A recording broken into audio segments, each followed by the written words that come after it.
regular os seguintes processos: extradição e recursos extraordinários.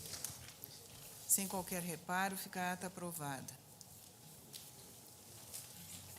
Agora, esse é o caso do...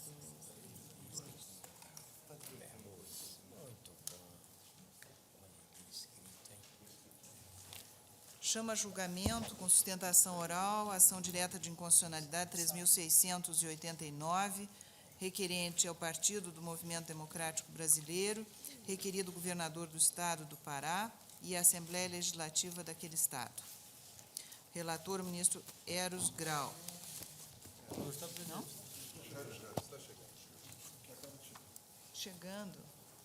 Que acaba de chegar.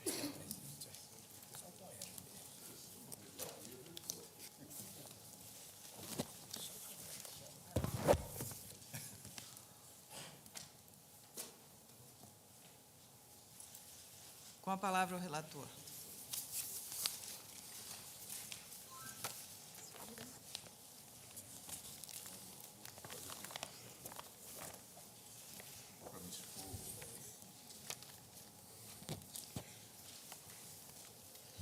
Senhora presidente, o Partido do Movimento Democrático Brasileiro propõe, com fundamento no artigo 103, inciso 8 da Constituição, ação direta, com pedido de medida cautelar, em que pleiteia a declaração de inconstitucionalidade da Lei número 6.066, de 97, do Estado do Pará. Lei que altera os limites dos municípios, entre os municípios de Orilândia do Norte e Água Azul do Norte. O texto de lei consta no relatório, Vossa Excelência receberam, mas desmembra política, geográfica e economicamente do município de Água Azul do Norte uma área que é transferida ao município de Orilândia, conforme o memorial descritivo. O parágrafo identifica geograficamente a área. O artigo 2º diz que os bens municipais, imóveis existentes na área incorporada, passam ao domínio de Orilândia. O artigo 3º diz que os funcionários públicos municipais que exerçam atividades na área hora incorporada passam a integrar o quadro pessoal de Orilândia do Norte, sem prejuízo do tempo de serviço, podendo ainda optarem pela permanência em Água Azul, nos termos da lei. O artigo 4º determina a vigência. O requerente sustenta que a lei estadual é inconstitucional, visto ter sido publicada em data posterior à promulgação da emenda constitucional número 15, de 96, que deu nova redação ao parágrafo 4º do artigo 18 da Constituição. Violação decorreria da integração de território e município, quando ainda se encontra pendente a lei complementar federal mencionada no texto constitucional. Lei que definiria o período em que os municípios poderiam ser criados, incorporados, desmembrados. Alega que o procedimento rito para o desmembramento da área em questão foi emanado da Lei Complementar Estadual número 1, de janeiro de 90, e que a consulta plebiscitária não alcançou as populações dos municípios diretamente envolvidos, tendo sido colhida no plebiscito manifestação apenas da população da gleba compreendida entre um e outro município. Afirma que a lei hostilizada colide com o preceito veiculado pelo parágrafo 4º do artigo 18 da Constituição. Determinei fosse aplicada ao caso a regra do artigo 12 da 9868. A Assembleia Legislativa sustenta que, posteriormente à criação dos dois municípios, Orilândia e Água Azul, os moradores de uma faixa de terra manifestaram-se postulando a integração dessa gleba ao município de Orilândia. O pleito fundamentou-se eminentemente no fato da área, antes pertencente ao município de Marabá, ficar mais de 90 quilômetros distantes do município de Água Azul e estar apenas a 6 quilômetros do município de Orilândia. Vale dizer, a área que foi destacada do município de Água Azul, a 90 quilômetros, fica a 6 quilômetros do município ao qual foi incorporado. A Assembleia afirma que, em 93, foi deflagrado o projeto de lei encaminhado ao Tribunal Regional Eleitoral do Pará para que se procedesse à consulta plebiscitária à população diretamente interessada. O plebiscito ocorreu com observância do disposto no artigo 18 da Constituição, antes da vigência da emenda constitucional que conferiu nova redação e acrescentou a exigência de consulta à população dos municípios envolvidos. O governador afirma a constitucionalidade do ato sob o argumento de que a edição da referida lei foi amparada na Lei Complementar Estadual número 01 de 90, que estabelece normas e requisitos para a criação e incorporação de municípios. Acrescenta que a vontade popular legitimamente exposta não poderia ter sido prejudicada em razão da mora do legislador. Incabível falar-se em nulidade do processo quase 9 anos depois. O advogado-geral da União manifestou-se à Folha pugnando pela procedência do pedido, vez que a lei foi editada na pendência de lei complementar federal, daquela lei federal complementar de que cuida o parágrafo 4º do artigo 18 da Constituição. Enfatiza ainda a discrepância no texto constitucional e a consulta plebiscitária. Efetuado, o Procurador-Geral opina pela declaração de inconstitucionalidade da lei. É o relatório, senhora presidente. Pelo amicus curiae, Prefeitura Municipal de Urilândia do Norte, com a palavra o doutor Sérgio Bermudes. Há uma inversão? O doutor José Eduardo Rodrigues Alckmin Sim. vai falar pelo autor da ação. O autor da ação... Não, o requerente é o Partido do Movimento Democrático Brasileiro. Há 2 interessados, a Prefeitura Municipal de Urilândia e o município de Água Azul do Norte. Doutor Sérgio Bermudes, excuse-me. Vou chamar, então, o doutor José Eduardo Rangel de Alckmin para a sua sustentação pelo amicus curiae, município de Água Azul do Norte.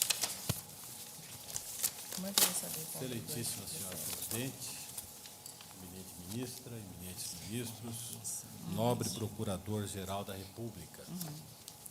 O caso admite uma sustentação brevíssima, porque é tema já muitas vezes examinado tanto neste Supremo Tribunal Federal, como também no seio do Tribunal Superior Eleitoral. Trata-se de desmembramento de área de um município e incorporação por município contíguo, feita por lei editada em 1997, quando já em vigor a alteração introduzida pela emenda constitucional número 15 de 1996, que introduziu algumas exigências a mais na criação, desmembramento, fusão, incorporação de áreas municipais. Perdão. Essa emenda constitucional prevê, em primeiro lugar, a obediência a uma lei complementar federal, lei essa que ainda não foi editada. Prevê ainda consulta às populações envolvidas, a todas as populações envolvidas, e não mais só a população da área a ser atingida. E, no caso, o que se deu é que o plebiscito se realizou já depois da edição da emenda constitucional. Se realizou no dia 4 de maio de 97. Então, o tema é conhecido, a Corte apreciou essa questão ao julgar a DIN 2381, de que foi relator eminente, ministro Sepúlveda pertence, e ali, Sua Excelência, após narrar a jurisprudência prevalente no Tribunal Superior Eleitoral, disse que estava de acordo e, se me permite, quero ler apenas o trecho nodal do voto de Sua Excelência. Por isso, no caso, é certo que o novo processo de desmembramento de municípios, conforme a emenda constitucional 15 de 96, ficou com a sua implementação sujeita à disciplina por lei complementar, pelo menos, como assinalou o eminente ministro Maurício Correia, no que diz com o estudo de viabilidade municipal que passou a reclamar e conforme sua divulgação anterior ao plebiscito. E prossegue Sua Excelência. É imediata, contudo, a eficácia negativa da nova regra constitucional, de modo a impedir, de logo e até que advenha a lei complementar, a instauração e a conclusão de processos de emancipação em curso. Dessa eficácia imediata, só se subtraem os processos já concluídos, com a lei de criação do novo município. Ora, aqui, evidentemente, só havia o decreto legislativo, que é de 1994, autorizando que se fizesse a consulta plebiscitária. Mas o plebiscito e a lei são posteriores à emenda e, portanto, não pode prevalecer. Com essas brevíssimas observações, o que se pede na esteira da manifestação da Advocacia Geral da União e do eminente Procurador-Geral da República é que se declare a inconstitucionalidade da lei paraense. Agradeço a Vossa Excelência. Agora sim, pelo amicus curiae, Prefeitura Municipal de Ourilândia do Norte, Dr. Sérgio Bermudes. Ouvimos Vossa Excelência. Senhora Presidente, senhora e senhores ministros, senhor Procurador-Geral da República, permitam que eu principie com uma reverência à memória de Dario de Almeida Magalhães, falecido e sepultado anteontem no Rio, aos 99 anos de idade. Nenhum outro advogado foi tão assíduo nesta tribuna quanto ele, que a ela somou desde a presidência do ministro Edmundo Lins. Convidado a falar sobre este tribunal, o signatário do Manifesto dos Mineiros, o jornalista, o político, o literato, mas, acima disso tudo, o imenso advogado, disse que a sua melhor conduta seria recolher-se a um silêncio denso e grave, porque nem Rui Barbosa encontrou palavras próprias para exprimir o seu culto a esta corte. A veneração ao Supremo Tribunal Federal precisa ser manifestada em repetidos atos de lembrança da sua grandeza, mesmo numa superação da familiaridade decorrente do trato contínuo com o que é hierático, majestoso. Dario de Almeida Magalhães fez isso. Nenhum outro lugar se encontraria mais propício à homenagem que fica de um advogado ao melhor dos advogados, de um discípulo ao seu mestre. Mas, senhora Presidente, senhores ministros, senhora ministra e senhores ministros, senhor Procurador-Geral da República, a questão trazida nessa ação direta de inconstitucionalidade não pode ser decidida sic simpliciter, apenas com a alegação de que a lei cuja inconstitucionalidade se alega foi editada já na vigência do parágrafo 4º, do atual parágrafo 4º do artigo 18 da Constituição Federal. Aliás, o que aconteceu foi um desmembramento de uma área, de uma faixa do município de Água Azul do Norte e a sua incorporação ao município de Ourilândia do Norte. Isso ocorreu há quase 10 anos, mas só se lembrou, essa faixa parece que só se tornou, essa incorporação parece que só se tornou inconstitucional depois que na faixa se descobriram jazidas de níquel. A verdade é que se na essência, durante certo tempo, a faixa integrou o município de Água Azul do Norte, na sua existência, essa faixa sempre compôs o município de Ourilândia. Um manifesto encaminhado à Assembleia Legislativa do Estado do Pará, já em 1993, nesse manifesto, diziam os habitantes dessa faixa que a criação do município de Água Azul do Norte faz com que fiquemos dentro deste município. É impossível para nós, moradores da área, continuarmos pertencendo àquele município, uma vez que estamos distante da sede do município de Ourilândia do Norte, apenas 6 quilômetros e mais de 90 do outro município. Sempre recebemos os benefícios que precisamos, como seja, escolas, manutenção de rodovias vicinais, merenda escolar e assistência médica de Ourilândia do Norte.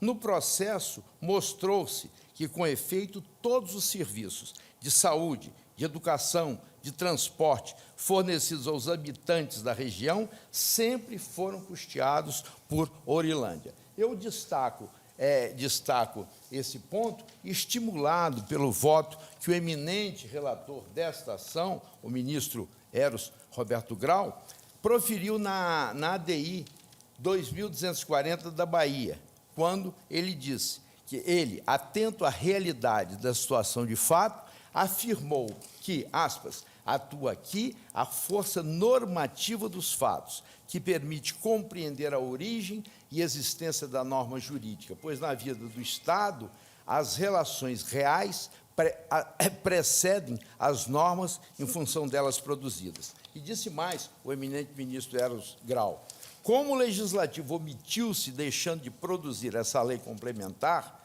a lei complementar referida na nova redação do parágrafo 4º do artigo 18, e o ente federativo surgiu, existindo como tal a aplicação do preceito para que se declare a inconstitucionalidade do ato legislativo estadual e a inconstitucionalidade institucional do município, agravará a moléstia do sistema da aplicação de uma norma da qual resulta um desvio de finalidade a que ela se destina. Ela finda por não cumprir o seu papel. Ela deforma, precisamente, isso se daria, ela deforma, precisamente, digo eu, isso se daria no caso de Orilândia. O município de Orilândia é ocupado em 80% da sua extensão por uma reserva indígena. Os 20% que sobram despregada deles, esta faixa, não serão suficientes para a subsistência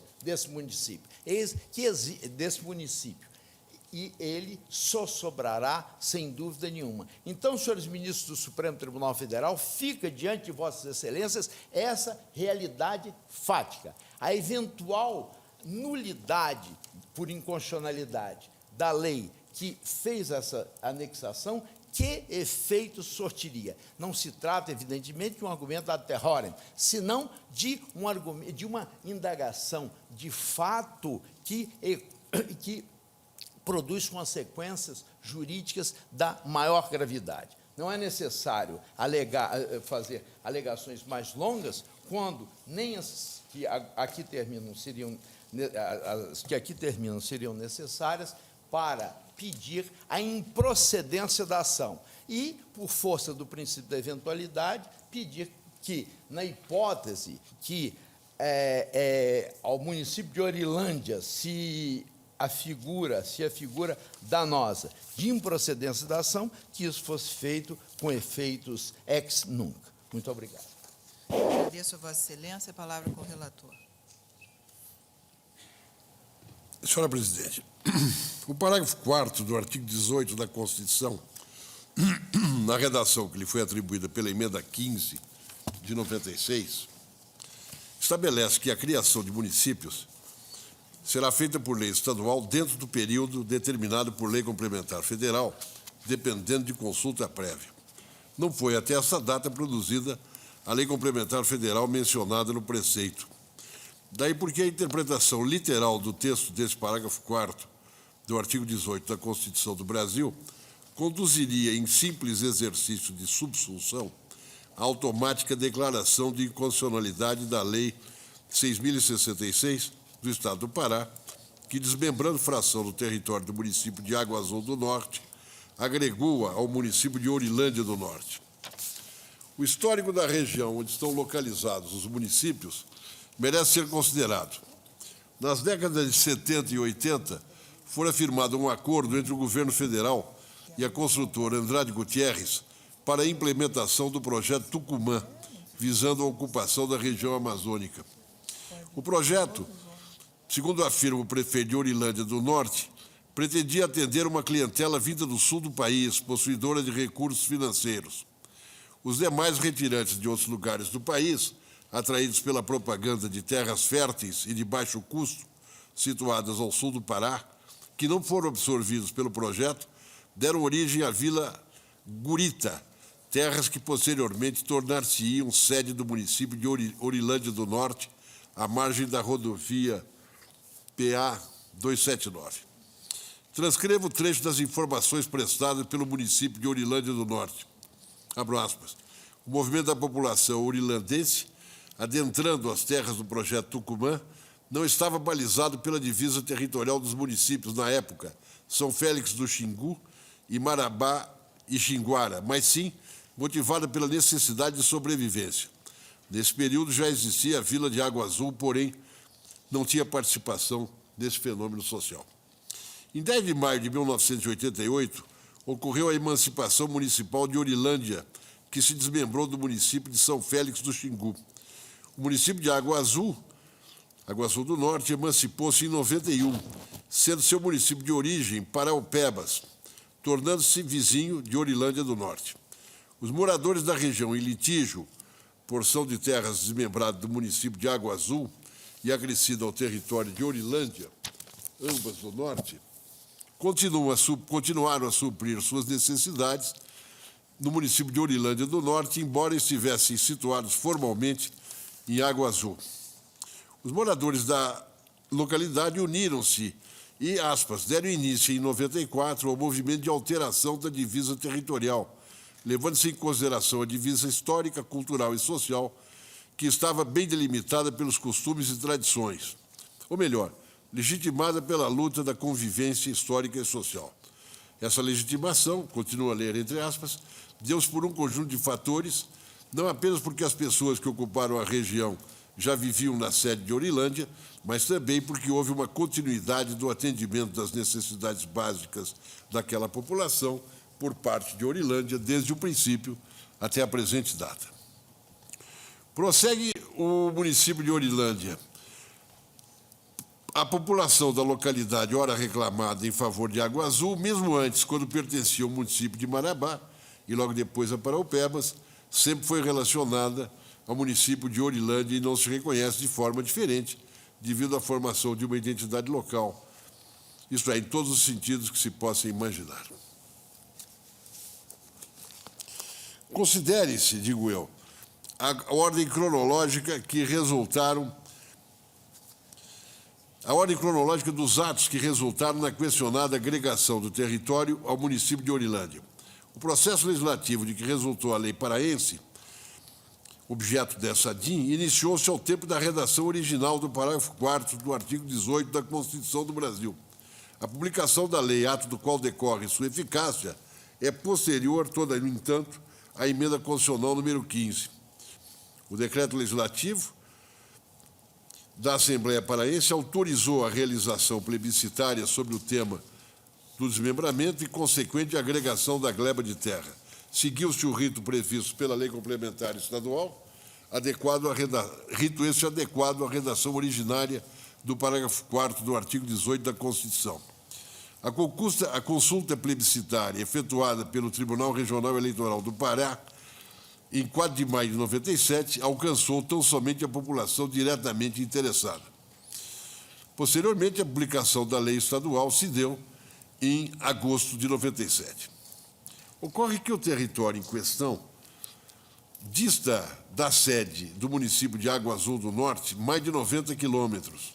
Também por essa razão, pareceu razoável aos moradores postular a incorporação da faixa de terra ao município de Orilândia, do qual está distante apenas 12 quilômetros. A lei estadual atacada, em verdade, somente positivou a situação de fato pré-existente. Os cidadãos residentes naquela gleba, distante 90 quilômetros do município de Água Azul, requereram a agregação do território ao município que supria as necessidades da população. A fração do município de Água Azul foi integrada ao município de Orilândia formalmente pela lei estadual, mas apenas formalmente, vez que materialmente já era esse o município ao qual acorriam os que nela viviam para prover suas necessidades essenciais. Essa fração territorial fora já efetivamente agregada, assumindo existência de fato como parte do ente federativo, município de Orilândia do Norte. Há mais de 9 anos. Por isso, Entendo eu que essa Corte não se pode limitar à prática de um mero exercício de subsunção. Cumpre considerarmos prudentemente a circunstância de aqui estarmos diante de uma situação de exceção e as consequências perniciosas que adviriam de eventual declaração de inconstitucionalidade da lei estadual. Ao município foi efetivamente integrada a gleba objeto da lei impugnada. No seu território foram exercidos atos próprios ao ente federativo municipal. O município de Orilândia elegeu seus prefeitos e vice-prefeito, bem assim seus vereadores, em eleições realizadas pela Justiça Eleitoral, que contaram com os votos dos moradores do território que ora se postula volte a pertencer ao município de Água Azul do Norte. Instituiu e arrecadou tributos de sua competência. Prestou e está a prestar serviços públicos de interesse local àqueles que residem na faixa de terra desmembrada. Ali exerce poder de polícia. Em seu território, isto é, em toda a extensão do município de Orilândia do Norte, foram celebrados casamentos e registrados nascimentos e óbitos. O município recebe recursos federais e estaduais e participa da arrecadação de tributos federais e estaduais que correspondem também ao território integrado ao município pela lei estadual questionada nessa ação. Em suma, o território ora em análise está contido, de fato, no município de Orilândia, a partir de uma decisão política consolidada. Essa realidade não pode ser ignorada. Em boa fé, os cidadãos domiciliados na faixa de terra próxima da sede do município de Orilândia supõem seja juridicamente regular e legítima a integração dessa gleba ao município. Em boa fé nutrida, inclusive pelo fato de que a lei estadual é de 1997 e já se passaram 9 anos até a propositura da presente ADI. Os interessados da declaração da inconstitucionalidade da lei poderiam ter pleiteado a extirpação do ato já há 9 anos. Não o fizeram. Fazem-no agora, posteriormente à confirmação da localização de uma reserva de níquel laterítico no local. Embora de exceção, a integração do território, integração de fato, decorrente de uma decisão política, ou da decisão política que importou o desmembramento da localidade e sua incorporação ao município de Orilândia do Norte, ou seja, como parte integrante do ente federativo dotado de autonomia municipal, essa integração consubstancia uma situação consolidada. O nomos do seu território foi nele instalado, de modo a abranger esse território. O município legislou, de modo que uma parcela do ordenamento jurídico brasileiro é hoje composta pela legislação local emanada deste ente federativo que alcança a região ora reclamada. O princípio da segurança jurídica, sem embargo das ressalvas que ao seu uso indiscriminado, deixei bem vincadas no meu voto na ADI 3685 e na ADI 2240, prospera em benefício da preservação da gleba no território do município de Orilândia do Norte. A respeito do princípio, tal como o caso se aplica, faço referência ao voto do ministro Gilmar Mendes, no mandato de segurança 24268, onde encontro subsídios suficientes para afirmar essa aplicação.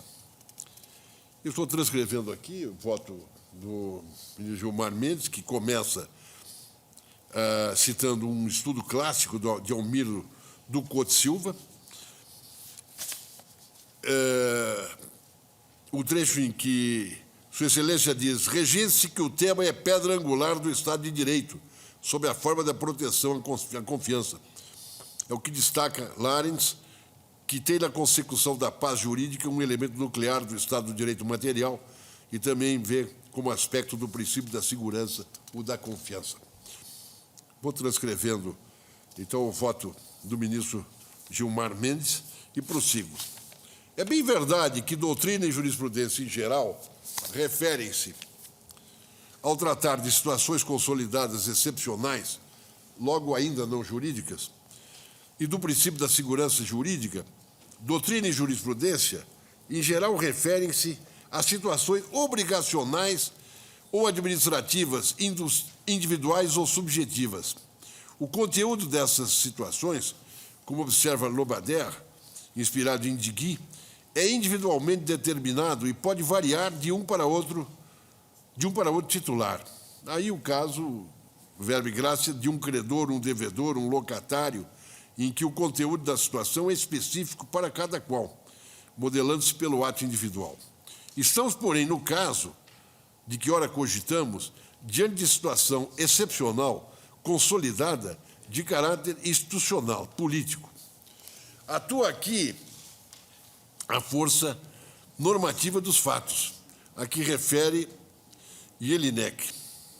Jorge Jelinek, que permite compreender também a origem e a existência da ordem jurídica, pois na vida do Estado as relações reais, esse é um fato que tem que ser considerado, na vida do Estado as relações reais precedem as normas em função delas produzidas. Há casos nos quais a situação excepcional é prevista pelo direito positivo. Ela chega a ser prevista pelo direito positivo. Eu tomo como exemplo o casamento putativo.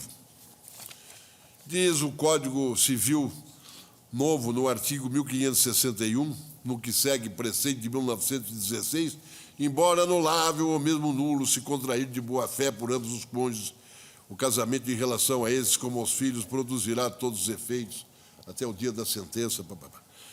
E vou aqui transcrevendo algumas notas relevantes da doutrina e da jurisprudência, inclusive um voto lapidar do ministro Eduardo Ribeiro, num recurso especial, e aponto também, ainda em relação a essa situação, a situação do casamento putativo, o fato de não ser necessário entrarmos em debate doutrinário quanto ao seu caráter jurídico. Eu digo que basta a observação de Pontes de Miranda para quem a putatividade é um obstáculo aos efeitos da anulação pela conferência fictícia de validade. Ficção que suprime o impedimento e faz desaparecer o vício ou causa anulatória. Estamos, eu digo, no caso do casamento putativo, diante de uma situação de exceção prevista pelo direito positivo. Exceção também prevista pelo direito positivo é o das sociedades de fato irregulares, que o novo Código Civil chama de sociedade em comum. Embora não possuam personalidade jurídica, essas sociedades praticam atos de comércio. Aliás, delas já tratava o Código Comercial de 1850, em seus artigos 304 e 305. No caso do território agregado ao município de Orilândia do Norte, que faz parte, de fato, do ente federativo que é o município, agregado a partir de uma decisão política, nesse caso, estamos diante de uma situação excepcional, não prevista pelo direito positivo, porém instalada pela força normativa dos fatos. A essa força é que Carl Schmitt faz alusão ao apontar o fato de, no princípio de dezembro de 1949, o representante inglês na ONU ter declarado, em relação ao reconhecimento do novo governo comunista da China, que o reconhecimento jurídico internacional não há de apoiar-se senão na realidade fática. No caso que ora apreciamos, importa simplesmente termos consciência da inescondível realidade fática de ser o município de Orilândia do Norte, integrado também pela gleba a ele incorporada em 1997. Aqui, senhores ministros, eu repito, estamos diante de uma situação excepcional.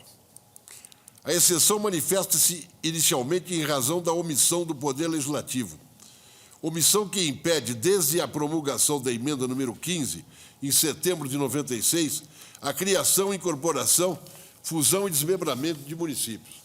Essa omissão consubstancia, sim, uma moléstia do sistema, um desvio do seu estado normal, como passo a demonstrar.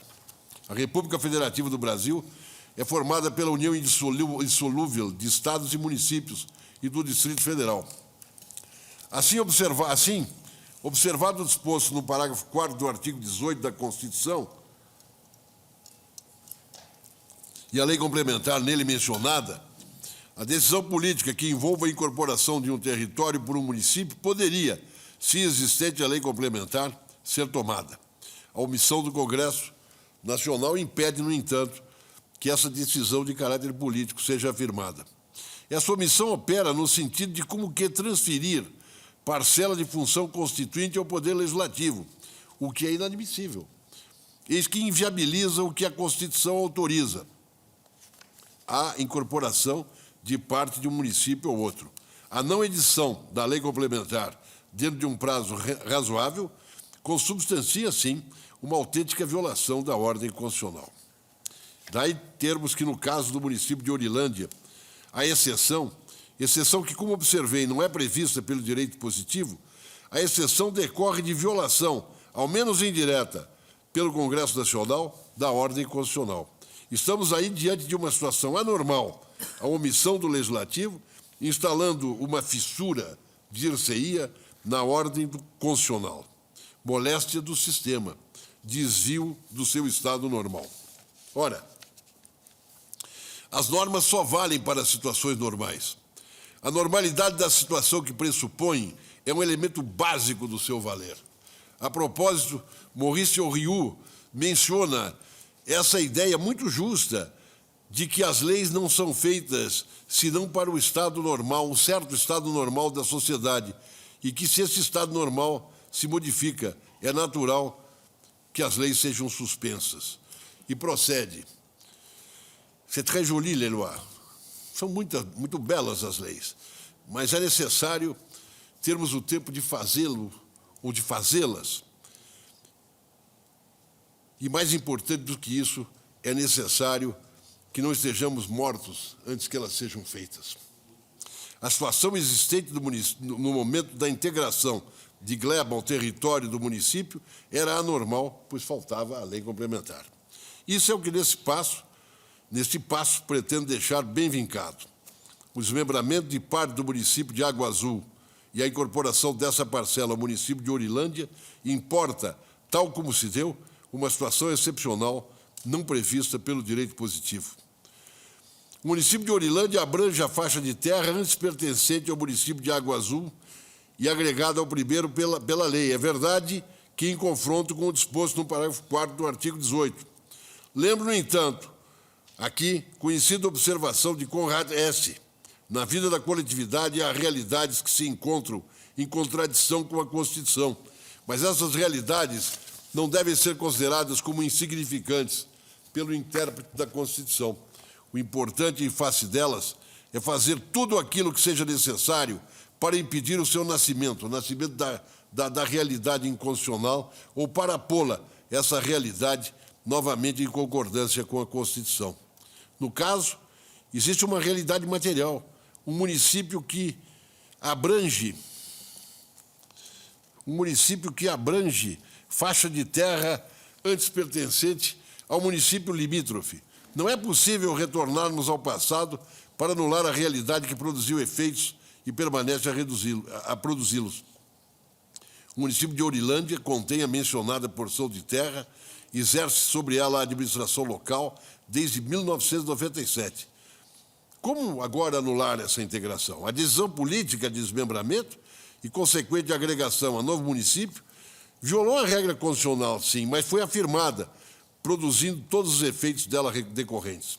O preceito veiculado pelo parágrafo 4º do artigo 18 da Constituição visa impedir a criação, a incorporação, a fusão e desmembramento fora do período determinado por lei complementar federal. Como o Legislativo omitiu-se, deixando de produzir essa lei complementar, e as alterações das divisas dos municípios surgiram, existindo como tal, a aplicação do preceito para que se declare a inconstitucionalidade do ato legislativo estadual e a inconstitucionalidade institucional da incorporação de faixa de terra ao município agravará a moléstia do sistema. Se da aplicação de uma norma, digo eu, resulta um desvio da finalidade a que ela se destina, ela finda por não cumprir o seu papel, ela deforma. A Constituição, diz ainda S, compõe-se de normas Nelas estão exigências à conduta humana, ainda não a essa conduta mesma.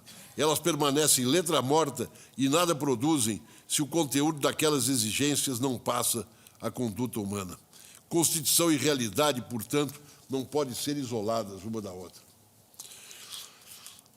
A verdade é que o direito se nutre da realidade, está na realidade.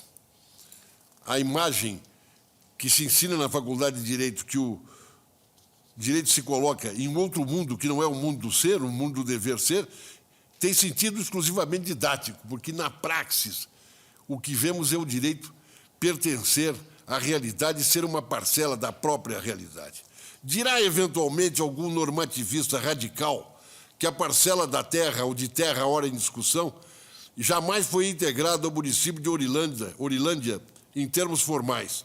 Da inconstitucionalidade da lei, então, decorreria a sua inconstitucionalidade institucional. Esta poderia ser tida, sem dúvida, como uma afirmação correta no mundo do dever ser. Sucede que vivemos no mundo do ser. A vida se passa no mundo do ser, onde o município existe, englobando o território apartado de outro. Somente no plano das abstrações seria possível ignorarmos a realidade do mundo do ser, inclusive nela, o município de Orilândia do Norte, abrangendo a faixa de terra antes pertencente ao outro município.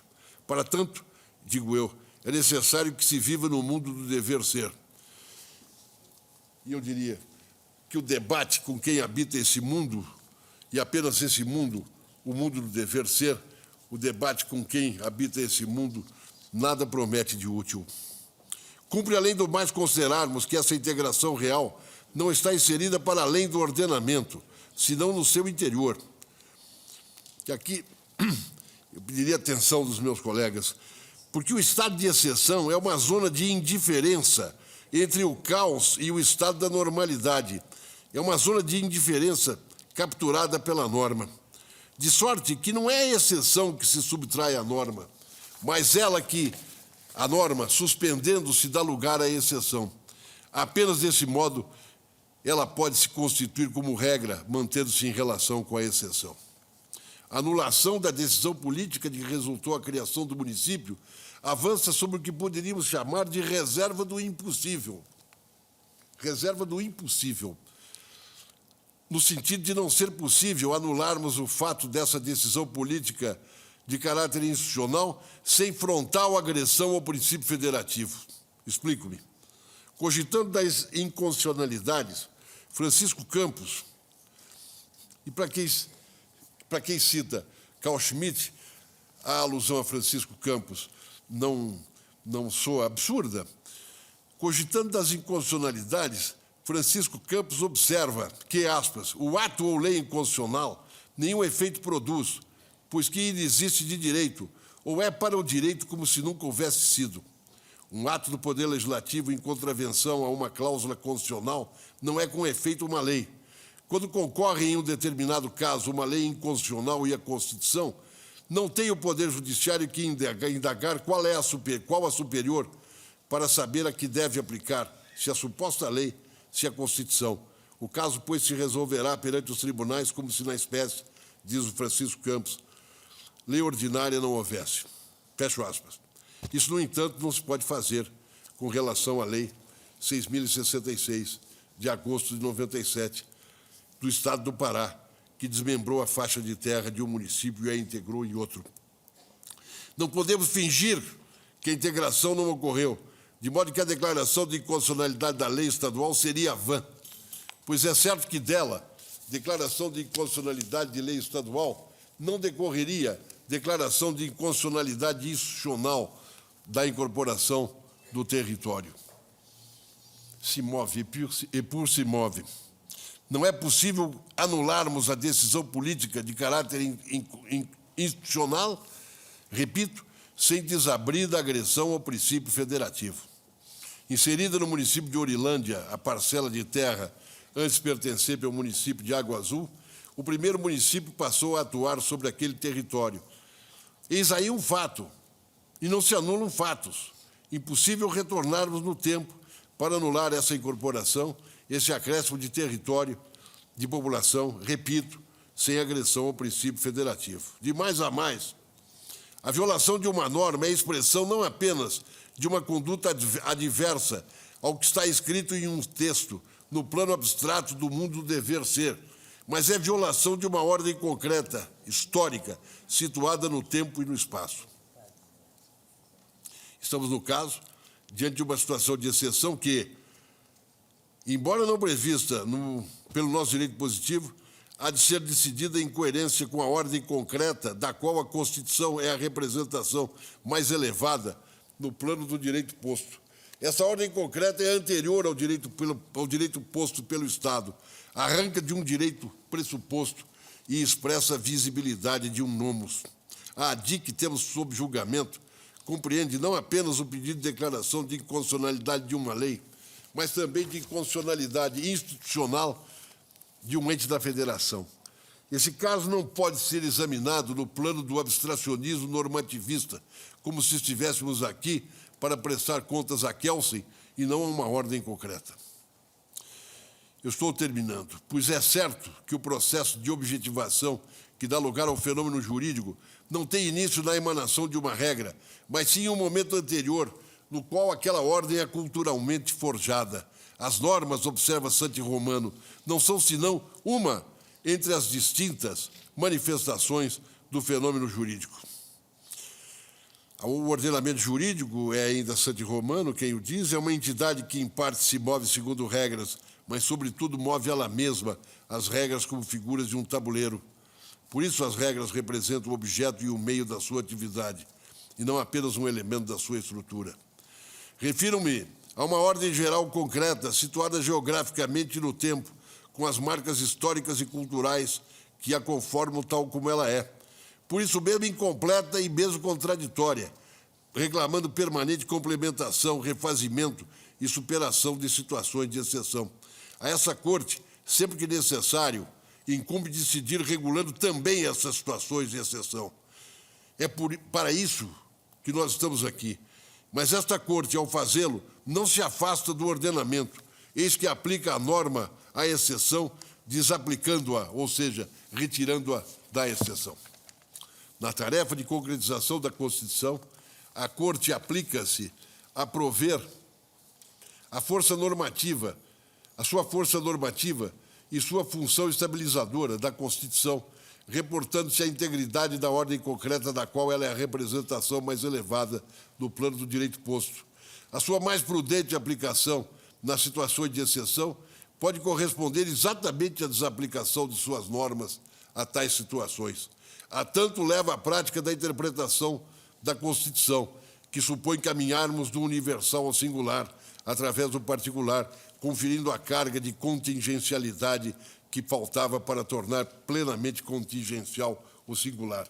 Daí que ela exige a consideração não apenas dos textos normativos, mas também de elementos do mundo do ser, os fatos do caso e a realidade no seio e no âmbito do qual a decisão em cada situação há de ser tomada.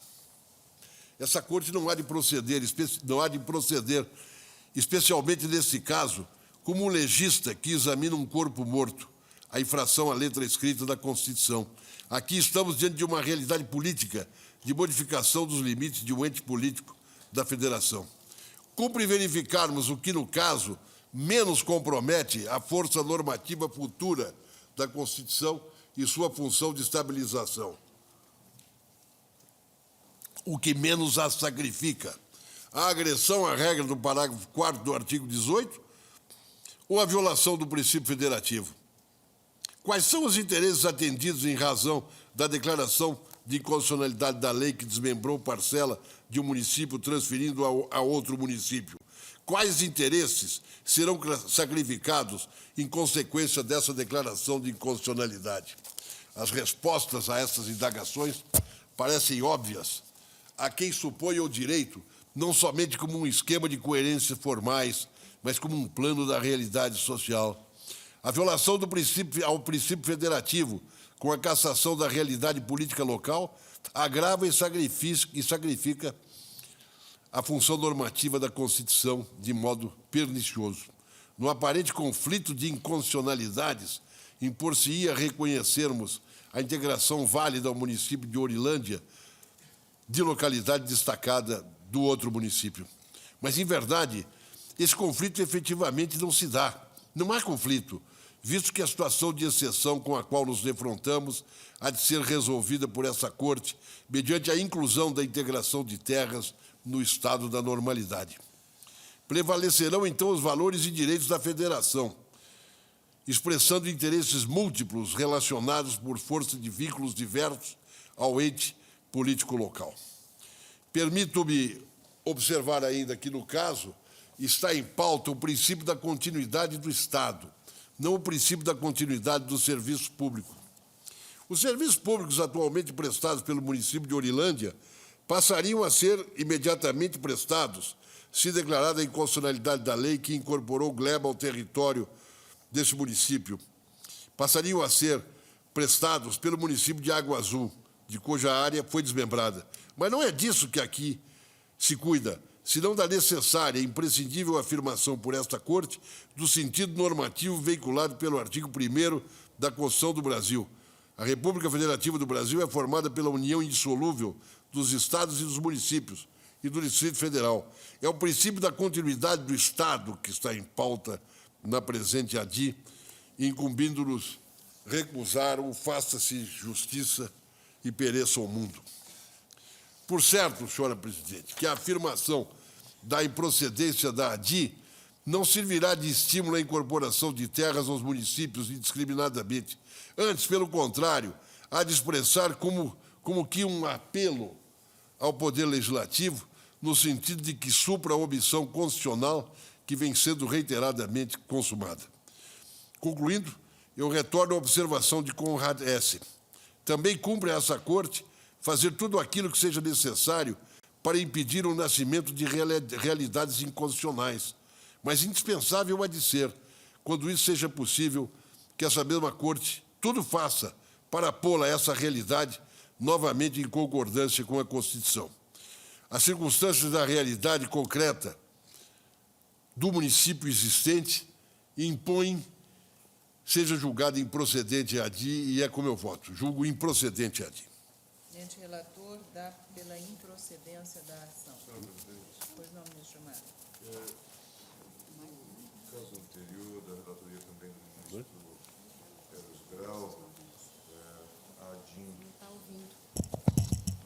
No caso anterior, da relatoria do ministro Eros Grau, a ADIM referente ao município de Luiz Eduardo Magalhães. Luiz Eduardo Magalhães, eu pedi vista dos autos e estou prestes a concluir o voto. Pretendo trazer a próxima oportunidade, tão logo a pauta permita. Eu, na verdade, tenho refletido um pouco sobre este assunto e me abalanço, inclusive, a acompanhar parcialmente o relator, eventualmente, desde que logo encontrar critérios para fixar aquilo que o artigo 27 da Lei 9868, na sua versão mais radical, permite, que eventualmente deixar a lei em vigor até que haja um pronunciamento do Congresso. Também comigo, creio que existem duas ações singulares, um mandado de injunção e uma ação direta por omissão, exatamente por falta de pronunciamento do Congresso Nacional em relação à lei complementar. Este caso é singular porque, embora a lei tenha sido aprovada em 1997, só recentemente houve a impugnação, não é só em 2000. 9 anos depois. 9 anos depois, o que permitiu também a consolidação desse estado de coisas. De modo que, se não houvesse objeção por parte dos colegas que me antecedem, eu pediria vista dos autos para reunir essas manifestações e sugerir um pronunciamento que há de envolver não só as questões, as questões aqui suscitadas pelo ministro Eros, mas também um pronunciamento do tribunal quanto à eventual omissão do Congresso Nacional na regulação dessa matéria, a inovação trazida pelo artigo 18, parágrafo 4º, exatamente, e que reclama de fato, um pronunciamento do Supremo Tribunal Federal. Todo esse quadro tem sido criado diante dessa omissão verificada. Senhora presidente, eu queria... Pois não, ministro Carlos Brito. Claro que sem me opor de nenhum modo ao pedido de vista do ministro do ministro Gilmar Mendes, eu quero agitar aqui uma ideia na expectativa de que Sua Excelência venha a retrabalhar essas coordenadas mentais que vou lançar aqui com muita brevidade. Eu li o voto do ministro Eros Grau, o magnífico voto, proferido na DIN 2240, da Bahia. Sua Excelência me emprestou, me cedeu o inteiro teor do voto por escrito.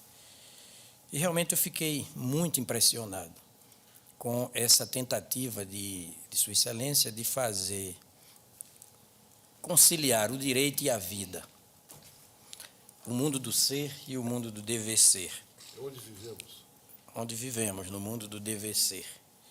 E eu tenho dito, com frequência, que realmente o juiz não pode ser uma traça de processo, um ácaro a mais nesse circuito de envelhecimento das páginas que compõem os autos processuais. O juiz é um ser do mundo e ele tem que abrir as janelas do direito e também as janelas dos autos, para a vida vivida, que é muito mais novidadeira, muito mais surpreendente do que a vida pensada. E passei a refletir a partir do seguinte marco teórico. Esse parágrafo 4º do artigo 18, ele teve uma redação originária e, por efeito da emenda 15, sofreu alteração. Uma alteração até de substância federativa. E quando nos deparamos com o dispositivo constitucional emendado,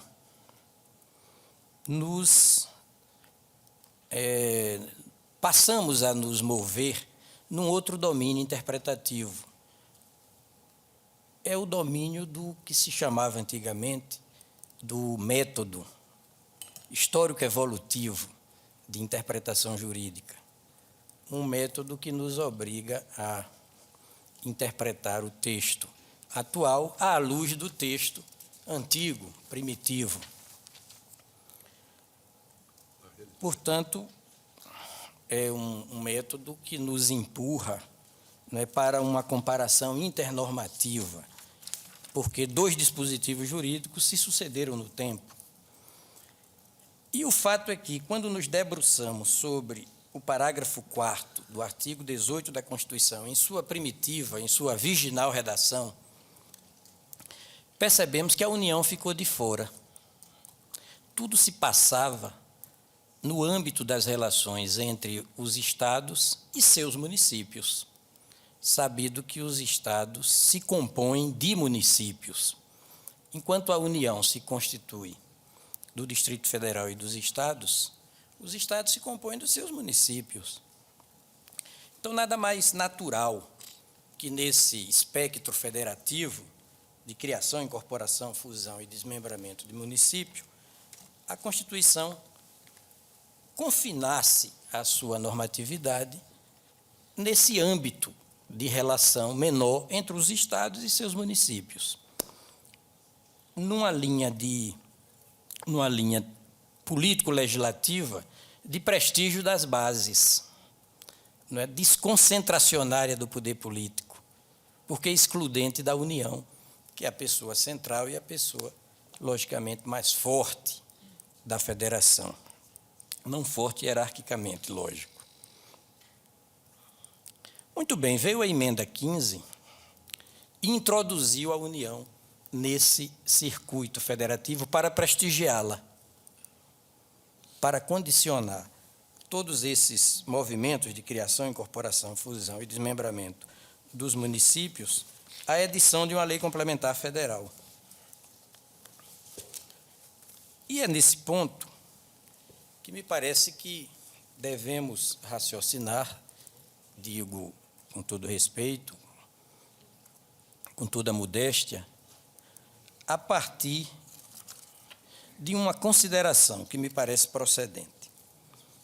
A nova norma se nos apresenta como portadora, o novo dispositivo se nos apresenta como portador de diversos enunciados normativos, né, de diversas normas. Podemos extrair diversas normas de um só texto normativo, de um só dispositivo.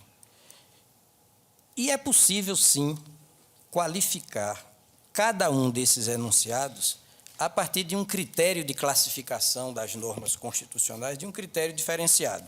O que eu quero dizer com isso?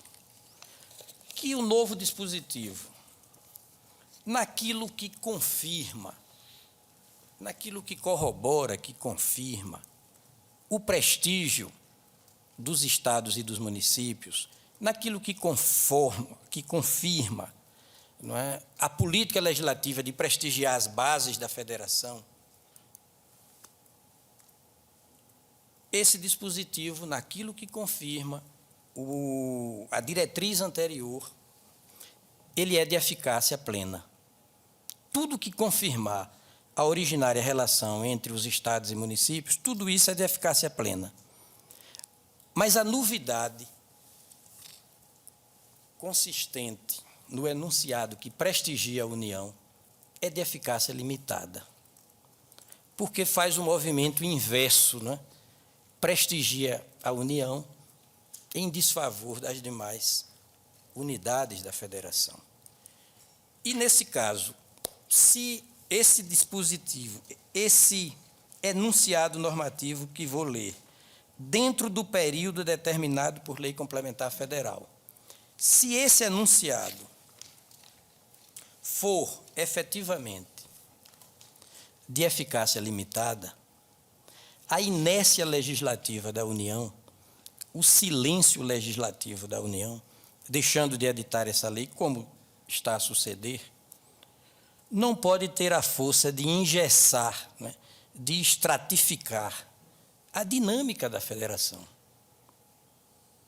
De sorte que, de modo que, enquanto não vier a lei, os estados poderão, sim, criar os seus municípios obedecidos os demais requisitos. É um esboço, ministro Gilmar Mendes, não é? É um esboço de teoria, de teorização, em cima do texto constitucional, que eu modestamente submeto ao lúcido pensar de Vossa Excelência, que no seu gabinete terá muito mais condições de estudar a matéria. O tribunal já se pronunciou sobre essa questão, inclusive consta do parecer do Procurador-Geral, na ADIM 2381. Creio que tivemos até mesmo embargos de declaração, e o tribunal reafirmou a orientação no sentido da inconstitucionalidade dessas leis criadoras dos municípios. E essa emenda constitucional número 15, ela veio também para responder a uma crise, que foi a crise de multiplicação. Verdade. Atomização dos municípios. Atomização dos municípios. É verdade. Né? Problema que repercute, inclusive, na estrutura federativa como um todo, no que diz respeito ao fundo da própria distribuição, a organização tributária, a distribuição do fundo de participação dos municípios. Né? Portanto, foi esse o objetivo. Discutia-se de lege ferenda também, à época, a própria introdução de requisitos para a criação dos municípios numa lei complementar federal. Por isso que temos que levar esse tema em conta. Mas é verdade que estamos diante de uma situação significativa, que é a criação desses fatos que não podem ser ignorados. Vossa Excelência, me permite também uma observação? Além dessa questão fática, que deve ser levada em consideração pelo tribunal, existe uma questão formal também que me parece relevante. Segundo as informações que eu tenho, os atos preparatórios para o desmembramento e futura fusão foram todos concretizados à luz da antiga redação do parágrafo 4º do artigo 18. Ou seja... Perdão, e da lei estadual. E da lei estadual, sem dúvida. Sob a égide da lei complementar estadual, a consulta às populações diretamente interessadas, o que consta, foi feito, apenas a lei que iria formalizar esse desmembramento se deu depois da emenda 15. Ora, esses fatos jurídicos, legais, esses aspectos formais, têm que ser levados em consideração também data vênia, além daqueles fatos levantados pelo eminente relator. Quer dizer, não quero antecipar meu voto, mas também apenas algo mais para refletirmos. Se esses atos são ou não rígidos, posto que concretizados integralmente à luz da redação anterior do parágrafo 4º do artigo 18. Senhora presidente. Eu também queria ponderar, senhor presidente, se me permite, também se antecipar. Primeiro que, eventualmente, a Corte pode estar fazendo uma mutação constitucional aqui, quase típica, e criando dois fatos que me parecem relevantíssimos. Primeiro é estabelecer disciplinas distintas para fatos absolutamente iguais. Temos vários municípios que se encontrariam nas mesmíssimas condições reais, socioeconômicas, etc., do município de que se trata e do município de que trata a ADI 2240. Quando o tribunal desconsiderou todas as leis que criaram outros municípios. E agora, segundo, nós vamos estabelecer um princípio que vai permitir a criação de outras realidades que, como disse o ministro Ernst Grau, invocando Hesse, que não deveriam chegar a constituir-se como realidades contrárias à ordem constitucional. Acho que a Corte precisava apoderar bem esses fatos também. Eu, se Vossa Excelência me permitir, não quero levantar um debate agora. Essa preocupação do ministro Veloso, eu respondi no final do meu voto. Eu diria que eu espero, acho muito interessante que o ministro Gilmar Mendes peça visto, espero apenas que, munido agora dessas achegas do ministro Carlos Brito, do ministro Lewandowski, que ele me acompanhe, não apenas parcialmente, mas inteiramente. Fico nessa expectativa. Portanto, após o voto do relator, que dava pela improcedência da ação, pediu vista ao ministro Gilmar Mendes, aguardam os demais.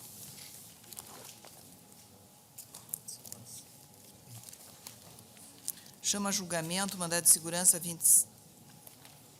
Eu ia chamar primeiro as extradições. Mandado de segurança 25.409, relator ministro Sepúlveda pertence, impetrante Karel Willis Rego Guerra, impetrado o Tribunal de Contas da União.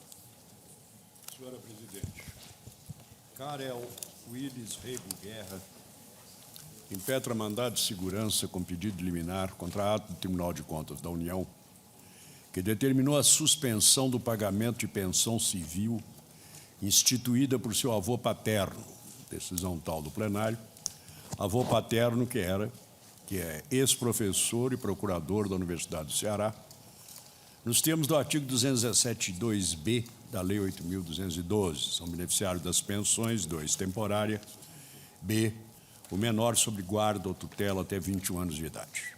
Com o falecimento de seu avô, em 97, sua avó solicitou, em 98, a concessão de pensão especial ao Departamento de Pensão da Universidade, nos termos do artigo 215 da Lei 8.112, pedido deferido no mesmo mês, com efeitos retroativos à data do óbito e a ressalva de que a cota do impetrante, neto, seria paga à requerente. Em virtude do falecimento de sua avó, em março de 2004, passou o impetrante a ser o único beneficiário da pensão. Contudo, tendo em vista a representação da auditoria da universidade e do procurador da República no Estado do Ceará, o Tribunal de Contas, após considerar a plena capacidade laboral dos pais do impetrante, o que afastaria o requisito da dependência econômica exigida para a concessão da pensão prevista nas alíneas B e D do inciso 2 do artigo 217 da Lei 8.112, determinou cautelarmente, em sessão plenária, em 2005, a suspensão de quaisquer pagamentos decorrentes dessa pensão ainda não examinada definitivamente pelo TCU. Transcrevo o acordo. Esse entendimento foi mantido, maioria, no julgamento do agravo interposto. Daí o presente mandado de segurança, onde afirma o impetrante que a simples juntada da sentença judicial do divórcio de seus pais, no qual ficou estabelecido que ficaria ele sobre a guarda dos avós paternos, serve como prova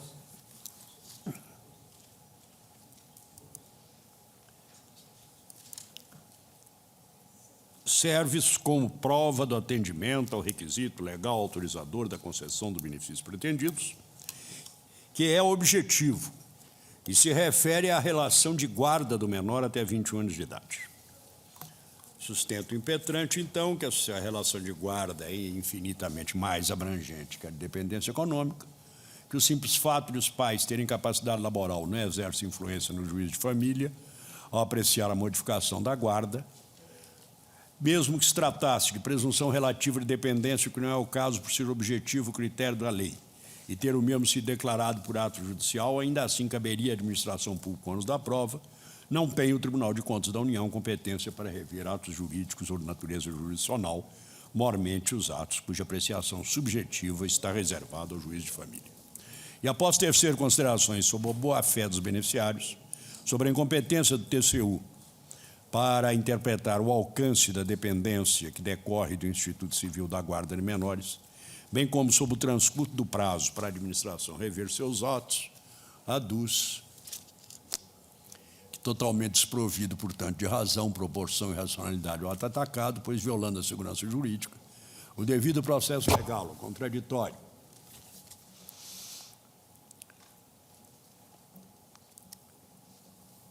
e a ampla defesa, bem como dando interpretação subjetiva a requisito objetivo previsto em lei e desconstituindo situação chancelada pelo Poder Judiciário, sumariamente suspende o pagamento de verba de natureza alimentícia e ignora a situação de fato constituída pela própria administração há mais de 7 anos. Deferia liminar para suspender a eficácia da decisão questionada na parte que determinou a imediata suspensão do pagamento da pensão civil.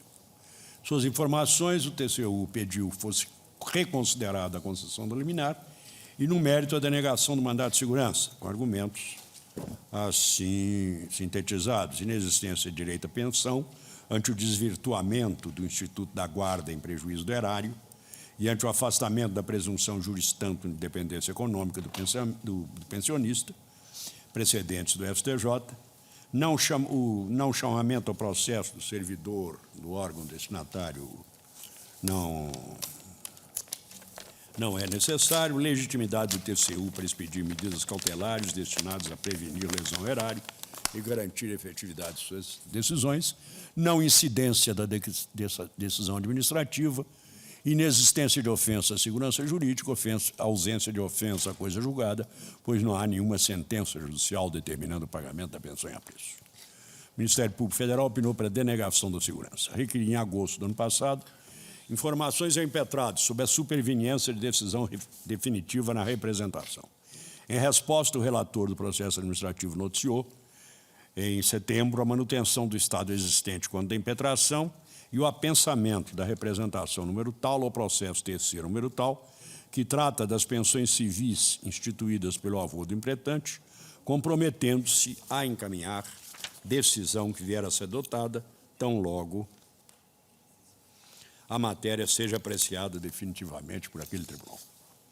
Recebi, então, em 13 de março corrente, petição do presidente do Tribunal de Contas com informações da consultoria jurídica daquela corte, suscitando preliminar de prejuízo do mandato de segurança por perda de seu objeto, tendo em vista o impetrante ter ultrapassado o limite de idade de 21 anos estabelecido pela Lei 8.112 como condição resolutiva do direito à pensão após a data da impetração. Motivo pela qual a Superintendência de Recursos Humanos da Universidade do Ceará cessou o pagamento do benefício. É o relatório. Sustentará pelo impetrado o Tribunal de Contas da União, Dr. Sandro Grangeiro Leite, consultor jurídico daquela casa. Excelentíssimo presidente, excelentíssima senhora ministra, excelentíssimos senhores ministros, excelentíssimo procurador-geral da República. Peço licença ao relator para fazer uma breve sinopse dos fatos. O pensionista nasceu em 1986, quando tinha 7 anos, em 1993, seus pais se divorciaram, em que, pese o pai ser bacharel, mestre e, à época, doutorando em Direito, percebendo, segundo consta no relatório condutor do acórdão ora impugnado, mais de 15 salários mínimos, e a mãe sendo empregada da Fundação Edson Queiroz e a mãe sendo professora da Associação Cultural Franco-Brasileira, optaram por pedir que a guarda passasse aos avós paternos. que à época constavam com 68 e 65 anos. Na petição inicial, no item 4.1 da ação de divórcio, eles alegaram que não possuíam condições de manter a subsistência do filho. Nesse ponto, faço uma breve referência que não foi detectada na sentença de divórcio a referência explícita à questão da guarda no menor, uma sentença sucinta. O avô paterno faleceu em 1997, instituição de procurador da Universidade Federal do Ceará e de professor da respectiva fundação. Em 2004, faleceu a avó, revertendo a totalidade da pensão ao neto. Em 2005, o Ministério Público Federal formulou representação ao Tribunal de Contas da União, salientando que havia pensionista que percebia proventos superiores ao teto constitucional à época R$ 27 mil, segundo informado pelo Ministério Público Federal. Somente aí o Tribunal de Contas da União teve ciência do feito, pois a Universidade Federal do Ceará, infelizmente, não enviou o ato de concessão ao tribunal, em que pese os efeitos financeiros estarem sendo produzidos desde 1997. Tendo em vista essa representação, o Tribunal de Contas da União expediu medida cautelar para suspender os pagamentos das pensões. O agora impetrante interpôs pedido de reconsideração, conhecido como agravo e negado provimento pelo plenário do Tribunal de Contas da União. A seguir, a Universidade Federal do Ceará encaminhou o ato de pensão, os atos de concessão de pensões. O processo de representação foi a ele apensados, e na apreciação desse ato se verificou que, além da ausência de dependência econômica, foi o fundamento para a expedição da cautelar, havia também cálculo errôneo de anuênios e concessão de vantagem indevida consistente no artigo 3º do Decreto-Lei 1971 de 1982. Dessa forma, o ato foi apreciado pela ilegalidade. Entretanto, essa apreciação não produziu efeitos práticos, em virtude do respeito à liminar deferida no presente mandato de segurança, ou seja, o Tribunal de Contas da União absteve-se de proferir qualquer determinação da Universidade Federal do Ceará. Finda a breve sinopse dos fatos, ressalto que a Universidade Federal do Ceará, no dia 13 de março, comunicou à consultoria jurídica, fizemos essa solicitação, e foi nos informado que o pagamento da pensão cessou, em virtude de o impetrante ter completado 21 anos. O fundamento da concessão da pensão residiu na linha B, do inciso 2 do artigo 217 da Lei 8.112, que prevê a concessão de pensão temporária ao menor sob guarda até 21 anos de idade. Operada a condição resolutiva, a própria Universidade Federal do Ceará cessou o pagamento da pensão. Por conseguinte, constata-se a perda de objeto do mandado de segurança. Caso não acolhida preliminar, passa-se à exposição dos argumentos que conduzem à conclusão de que a pensão é ilegal. A guarda do menor foi concedida dos pais aos avós paternos sob o pressuposto de que os pais não possuíam condições financeiras de manter a subsistência do filho. Entretanto, consoante consta no relatório condutor do acórdão ora impugnado, os pais eram dotados de uma condição financeira, digamos, pelo menos razoável e bastante superior à média nacional. Como dito, o pai era, à época, doutorando em Direito e devidamente empregado. Assim sendo, o Tribunal de Contas da União considerou que houve um desvirtuamento na concessão do Instituto da Guarda, em prejuízo do erário público. Considerou-se, à época, que a guarda teria sido deferida com motivação de permitir que houvesse a própria instituição da pensão temporária em detrimento do erário. O tribunal defendeu explicitamente que pensão não seria herança, não podendo ser considerada dependência a manutenção do padrão aquisitivo que possuía a família. Nesse sentido, colacionamos o acórdão do Superior Tribunal de Justiça. O Tribunal de Contas da União ele entendeu que o dispositivo legal utilizado como fundamento para a concessão da pensão, ou seja, a linha B do inciso 2 do artigo 217 da Lei 8.112, ela estabelece uma presunção relativa de dependência econômica entre o instituidor e o beneficiário, sendo essa presunção relativa podendo ser elidida pela administração, que o Tribunal de Contas da União fez. Foi ressaltado que a transferência de guarda de menores de pais aos avós, geralmente, ostenta conteúdo antissocial, no caso de os pais poderem prover o sustento dos filhos, e dos valores sensivelmente altos das pensões estatutárias. E, nesse caso específico, o valor era razoavelmente superior, mesmo em relação às pensões estatutárias usualmente concedidas. E se repisa que na sentença de divórcio não há determinação explícita com relação a guardas menores. Quanto às alegações de inobservância de contraditório e ampla defesa, observa-se que a determinação cautelar ela foi expedida consoante o artigo previsto no artigo 276 do Regimento Interno do TCU, utilizando seu poder de cautela. Ressalva-se que esse poder de cautela foi expressamente confirmado no Mandado de Segurança 24.510, relator ministro Ellen Grace. Neste ponto, também é pertinente repisar que esse acordo, 261-2005, plenário, ele estabeleceu a oitiva do impetrante para apresentar suas alegações de defesa, devidamente exercida quando interpôs o pedido de reconsideração. Dessa forma, pede-se o acolhimento da preliminar com extinção do feito, sem julgamento de mérito, e, caso rechaçado o pedido, a denegação da segurança, em virtude de desvirtuamento do Instituto da Guarda, em prejuízo ao erário, a ausência de disciplina explícita da guarda na sentença e afastamento da presunção relativa à dependência econômica do pensionista em relação ao instituidor. É isso, senhora presidente. Agradeço a Vossa Excelência. A palavra com o relator.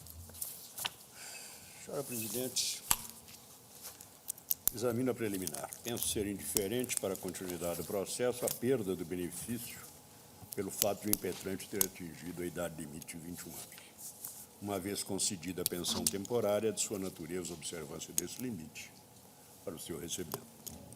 O Tribunal de Contas o Tribunal só veio a tomar conhecimento em 1997, da concessão em 1997 da pensão com as representações da Auditoria da Procuradoria da República. Momento em que, considerada a má-fé dos ascendentes do pensionista, a legalidade do ato de concessão e a difícil reparação de danos ao erário, foi concedida a medida liminar, nos termos do artigo 276 do Regimento Interno e 45 da Lei Orgânica. É esse o objeto deste mandado de segurança. Certo fosse o ato de concessão da pensão considerado legal pelo TCU, no exame do mérito da questão, aí sim, este mandado de segurança perderia o seu objeto, pois essa decisão tornaria sem efeito o ato, ora impugnado, recebendo o impetrante o pagamento do benefício até a idade limite. No entanto, os autos das representações da Auditoria e da Procuradoria foram apensados ao processo formado para apreciação da legalidade da pensão, autuado sob o número tal, cujo julgamento, de acordo com as informações, ocorreu em 12 de setembro, tendo a pensão sido considerada ilegal em exame de mérito, antes de o impetrante completar, em 31 de janeiro de 2007, a idade limite. Ou seja, o tribunal confirmou o entendimento manifestado na decisão que preferiu a medida liminar no âmbito daquela corte. Pelo que se mantém o interesse do impetrante no julgamento do mérito deste mandado de segurança, já que, se concedida a ordem, estará ele resguardado de devolver os valores recebidos desde a decisão impugnada, quando foi declarado ilegal pela primeira vez o ato de concessão. De fato, é pacífico o ato de concessão da pensão possui a característica de precariedade até a apreciação da sua legalidade pelo Tribunal de Contas para fins de registro. Mas, tendo o impetrante tomado ciência da declaração de legalidade da pensão temporária com a medida liminar, o benefício deixou de ser apenas precário e passou a ter a nota de indevido, mormente ante o fundamento de caracterização de má-fé dos ascendentes do pensionista. Ora, afirmou o Supremo, no julgamento do MS 25.102, Marco Aurélio, com a declaração de legalidade da pensão pelo TCU, o recebimento das parcelas subsequentes, por força do efeito suspensivo do recurso interposto dessa decisão, ocorreria por conta e risco do recorrente, não podendo ser projetada, até o pronunciamento definitivo do Tribunal de Contas, a presunção de boa-fé da qual goza o servidor com a concessão da aposentadoria pela administração pública. No caso, a liminar por minha deferida fez as vezes do recurso com efeito suspensivo, pois o impetrante não requereu a atribuição desse efeito ao agravo interposto. Assim, confirmada a ilegalidade em decisão de mérito, a definição das parcelas que serão consideradas para efeito de devolução depende da conclusão do julgamento desse mandado de segurança, pois, se concedida a ordem, somente poderão ser exigidas aquelas parcelas eventualmente recebidas por força do efeito suspensivo do recurso a caso interposto da decisão de mérito. São questões, contudo, que nada têm a ver com o aniversário do impetrante. Rejeito a preliminar. Vossa Excelência destaca. Votamos a preliminar, que é rejeitada pelo eminente relator. Há divergência? Vossa Excelência, prossegue. Assentou o tribunal que as garantias constitucionais, contraditória, ampla defesa e devido processo, devem ser estendidas ao processo administrativo, sob pena de anulação da decisão do Tribunal de Contas que, revendo a declaração de legalidade do ato de concessão da aposentadoria ou da pensão, determina o cancelamento do seu registro. Essa exigência é afastada, contudo, nos casos em que o Tribunal de Contas, no exercício do controle externo que lhe atribui a Constituição, artigo 71.3, aprecia a legalidade da própria concessão só após o que se aperfeiçoa o ato complexo. Entre vários julgados nesse sentido, o MS 24.728, Gilmar, cuja ementa transcrevo. Repudia-se também, nessa última hipótese, de atuação do Tribunal de Contas, integrando e tornando definitiva, na óbita administrativa, a concessão de aposentadorias e pensões, a alegação de direito adquirido dos beneficiários, conforme ressaltei no RS 163.301. Transcrevo aí. Ora, no caso, o ato de concessão da pensão, que é da competência da autoridade administrativa, ainda não havia sido submetido ao julgamento de legalidade pelo Tribunal de Contas. É o que documentam as informações. Indiferente, portanto, com o falecimento do instituidor, a Universidade Federal do Ceará tem assentado a divisão da pensão entre o impetrante e sua avó. Faltava ao ato de concessão o caráter de definitividade administrativa, que só o registro pelo Tribunal de Contas conferiria. Rememora a propósito a valiosa lição do saudoso ministro Vitor Nunes no julgamento do RMS 8657. É conhecida. Por conseguinte, não há falar em violação dos princípios da ampla defesa do contraditório, seja por não se tratar de revisão de decisão anterior, seja por ter sido realizada em sede cautelar, quando se admite a sua concessão inaudita altera pars. Pela mesma razão, não aperfeiçoamento do ato complexo de concessão, firmou-se a jurisprudência do tribunal pela inaplicabilidade do prazo de decadência previsto no artigo 54 da Lei de Processo Administrativo, MS Verba e Graça, MS 24859, Malgrado a relevância da matéria de fundo, imprescindibilidade ou não da demonstração de dependência econômica do menor em relação ao instituidor para a concessão de pensão temporária, a sua abordagem deve restringir-se ao exame dos requisitos da suspensão do pagamento do Tribunal de Contas em caráter liminar. Já tive a oportunidade de ressaltar que nenhum poder decisório constitucional é dado para tornar-se ineficaz. Daí reputar implícito na norma que outorga o poder de decidir o poder cautelar necessário a garantir a eficácia da eventual decisão futura. MS 24510, além 13. Diante dos princípios constitucionais de devido processo, contraditório, ampla defesa, para proceder à cassação do benefício, decidiu o impetrado acolher a recomendação da equipe de auditoria, suspendendo cautelarmente o pagamento da pensão civil. Buscou-se evitar com isso que a suspensão ocorresse somente com a aprovação da decisão final, quando possivelmente a decisão seria inócua, ante o fato de que o impetrante completaria 21 anos de idade em 31 de janeiro de 2007, data limite para a percepção do benefício, caracterizada, portanto, o requisito do perigo in mora. Certo, pode-se alegar que o menor sofreria dano irreparável com a supressão do pagamento de verba de natureza alimentícia, a qual é início do estado de necessidade do beneficiário. Essa característica, porém, não impossibilita a vedação do recebimento, até que seja apurada a legalidade do benefício, mormente diante da grave suspeita de vícios na sua concessão e principalmente quando a sua retirada não significar o desamparo do titular, do pretenso titular. Ora, o fundamento do Tribunal de Contas para determinar a suspensão no pagamento da pensão civil está exatamente na plena capacidade econômica dos genitores para propiciar uma subsistência digna à criança. O fato de conceder-se a guarda de uma criança a outrem não exime os pais do dever, por óbvio, havendo condições, de atender às necessidades sentimentais, educacionais e econômicas dos filhos. Assim, não estaria o impetrante, a princípio, abandonado à própria sorte. Quanto ao fumus boniuris, teve em conta, a suspensão cautelar teve em conta o que é apurado pela equipe de auditoria. Existência, no pedido de divórcio dos pais do impetrante, da dispensa mútua de obrigação alimentícia por disporem de meios próprios de manutenção. Percepção pelo pai de remuneração correspondente a 15,68 salários mínimos quando da solicitação da guarda pelo avô. Ocupação pelo pai do cargo de professor da Faculdade de Direito da Universidade Federal do Ceará na época do óbito do avô do impetrante. Exercício pela mãe do menor de atividade de professora na Associação Cultural Franco-Brasileira na data de concessão da guarda ao avô paterno, instituidor da pensão. Concluiu-se, então, pela insuficiente caracterização da dependência econômica do beneficiário da pensão em relação ao instituidor, na violação do princípio da moralidade administrativa e na jurisprudência do Tribunal de Contas.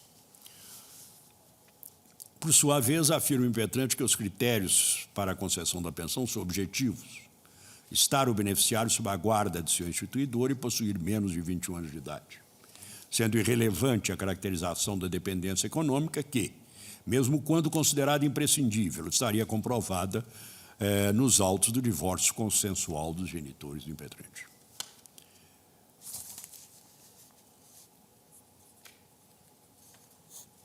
No caso, os pais do impetrante, na petição de divórcio consensual ao juiz de família, afirmaram que não dispunham de meios para sustentá-lo. Requereram, então, a outorga da sua guarda aos avós paternos, com quem já convivia desde a separação de fato do casal. Após a manifestação do representante do Ministério Público, que no ponto somente disse que o único filho do casal ficará sob a guarda dos avós paternos, foi proferida a sentença, onde se afirmou que as cláusulas do pacto em nada prejudicariam os cônjuges e o filho. É manifesto o empenho do Estado no tocante à proteção da criança, artigo 227 da Constituição, atuação na realização desses valores ganha relevo nos momentos de crise da instituição familiar, quando da decisão sobre a guarda dos filhos havidos de matrimônio desfeito, na qual o juiz deve dar primazia ao interesse do menor. Faço considerações a respeito, mas não é, portanto, a situação econômica precária dos pais a única causa para a perda e a suspensão do pacto de poder, e pelos termos da sentença do divórcio também não se pode afirmar que tenha sido o único motivo para a concessão da guarda do impetrante aos avós paternos. Claro, a questão da efetiva dependência econômica do impetrante em relação aos seus avós é de deslinde inadequado ao mandato de segurança. Mas a verificação pela auditoria do TCU de que os pais do impetrante eram, quando da alteração da guarda, profissionais qualificados para o mercado de trabalho e economicamente ativos, não significa por si só a desconstituição do que é decidido sobre a guarda do impetrante. Não adentrou o Tribunal de Contas, nem poderia fazê-lo, o exame dos motivos que levaram o juiz de família a determinar a transferência da guarda aos avós. Considerando que não se pode inferir que a dependência econômica tenha sido a única causa para a concessão da guarda do impetrante aos avós, entendo plausível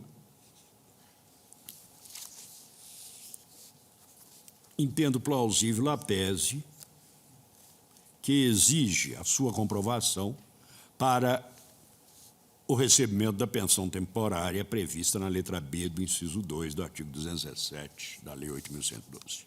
Ressalto que não me comprometo com essa orientação do Tribunal de Contas da União.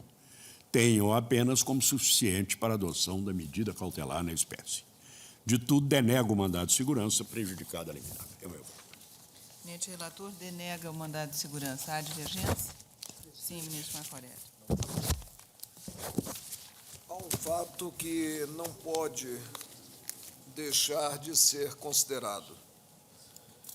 o impetrante encontrava-se sob a guarda do servidor falecido.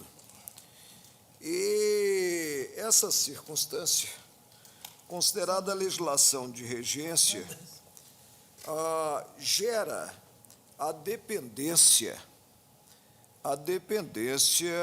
quanto àquele detentor da guarda. A Lei 8.112, de 1990, não tenho a menor dúvida, junge o direito à pensão à dependência.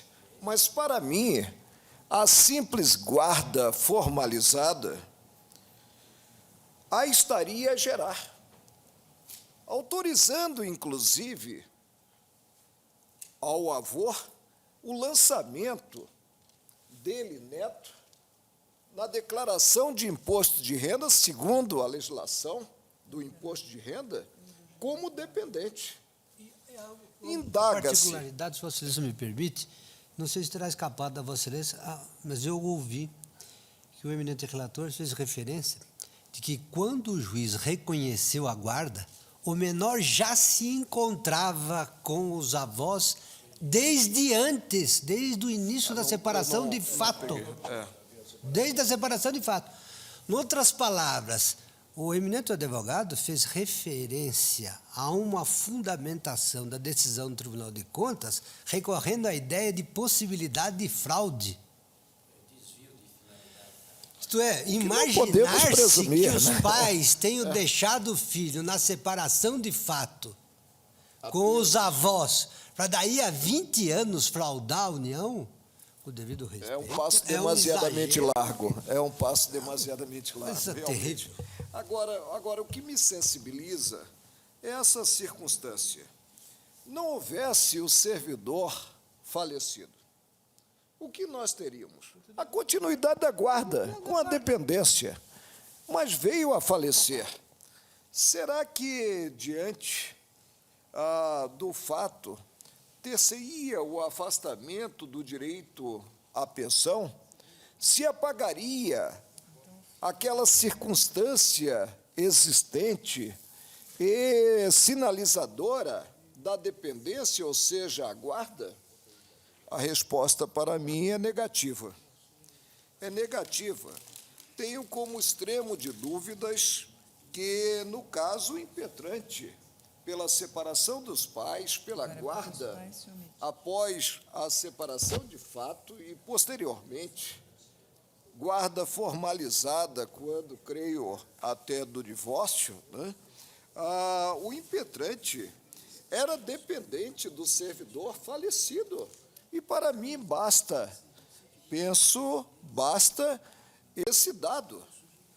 Ou seja, quando da morte do servidor, tinha ele um dependente. E o fenômeno atrai, a meu ver, a incidência do disposto na linha B do inciso 2 do artigo 217 da Lei 8.212, no que versa o direito à pensão temporária. Gostaria de acentuar apenas. Está se abrindo uma nova cratera nesta competência, nesta perspectiva totalitária, holística mesmo, da competência do Supremo Tribunal.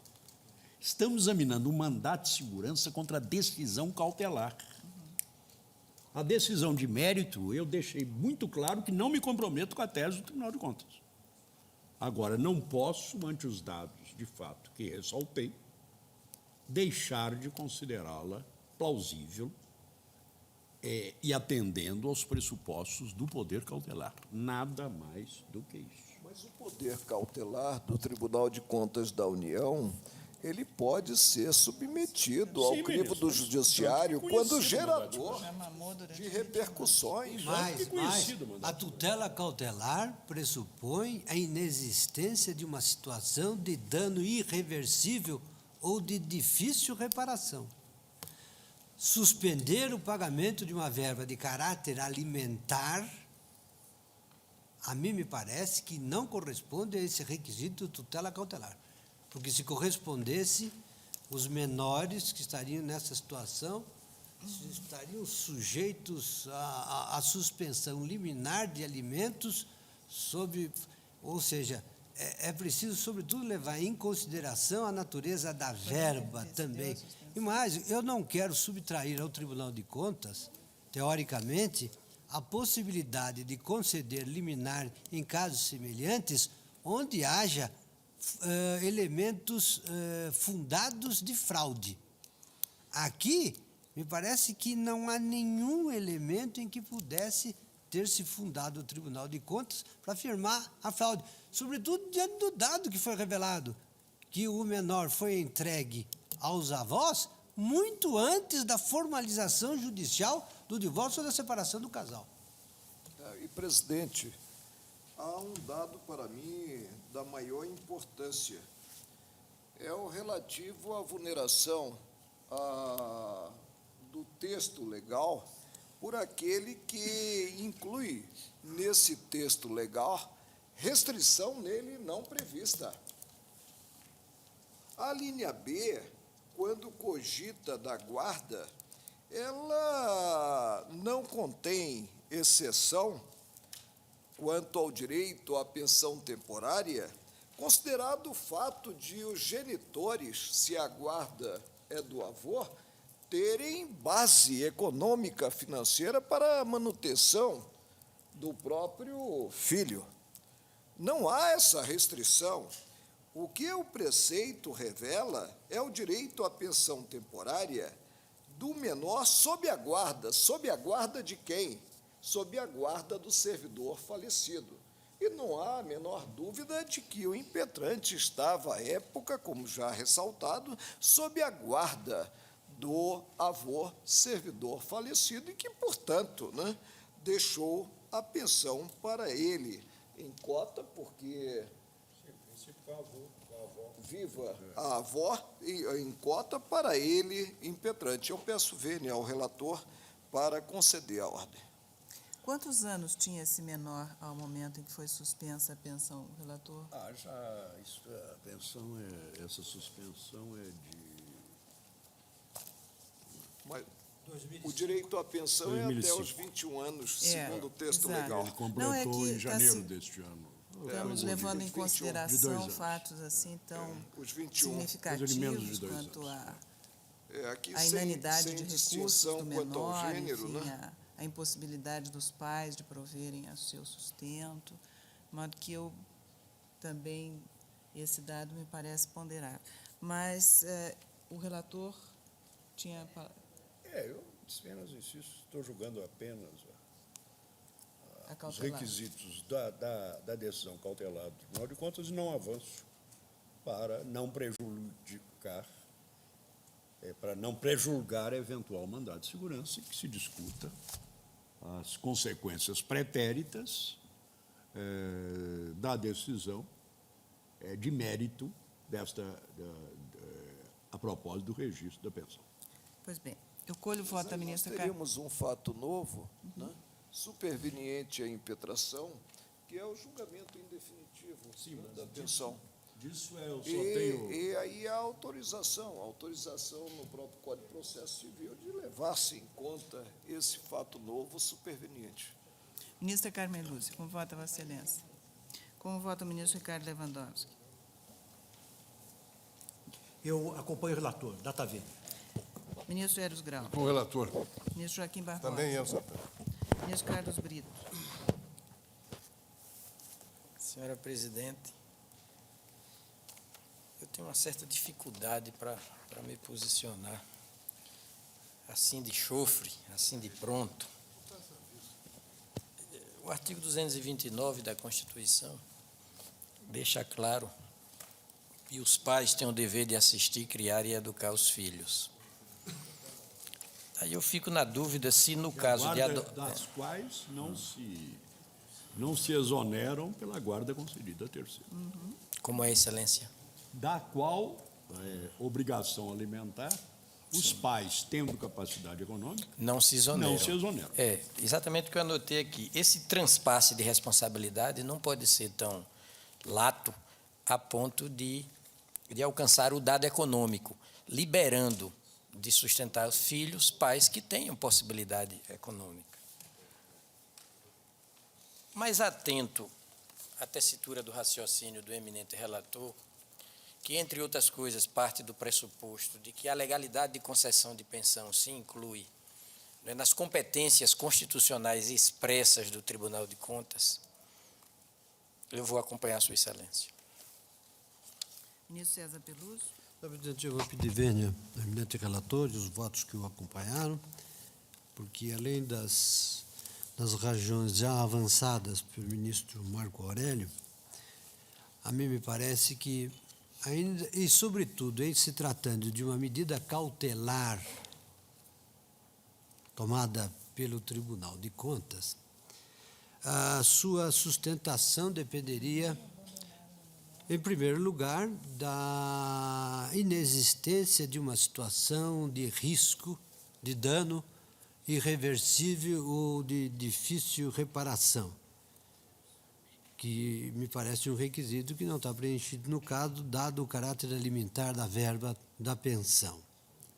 E, em segundo lugar, da razoabilidade jurídica do próprio fundamento invocado pelo Tribunal de Contas, porque não era tão clara a interpretação emprestada pela maioria que compôs o ato decisório, que houve um voto vencido, a mim me parece muito bem fundamentado, e que faz uma leitura do artigo 217, distinguindo as hipóteses de admissibilidade da pensão temporária e, segundo a natureza de cada qual, distinguindo a necessidade da prova, fazendo com que, neste caso, em que há a definição judicial de guarda ou de tutela, a presunção milite em favor do menor, coisa que, de resto,